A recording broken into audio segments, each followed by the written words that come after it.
আজকে সন্ধ্যা নুডলস রান্না করব, এই জন্য হচ্ছে নুডলস রান্না করতে চলে আসলাম। আর এই যে নুডলস বসিয়ে দিয়েছি, সিদ্ধ করে নিলাম। এরপরে হচ্ছে নুডলসটাকে ছেঁকে আমি একটা জালিতে নিয়ে নিলাম। এখন দিয়ে দিয়েছি পেঁয়াজ।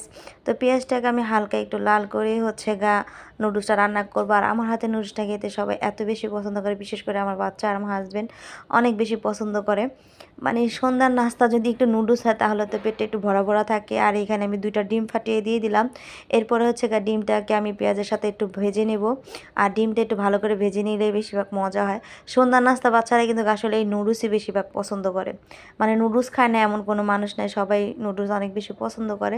তো নুডলসটাকে আমি ভালো করে ভেজে নিতেছি। এরপরে এই যে এখানে আমি দিয়ে দিতেছি টমেটো, এর সাথে দিয়ে দিলাম আমি কাঁচামরিচ। তো এগুলো একটু ভালো করে ভেজেই আমি নুডলসটাকে দিয়ে দিব। তবে আমি কিন্তু এক এক দিন এক একটা নাস্তা রাখি বাচ্চাদের জন্য। আজকে নুডলসটাই রাখছি।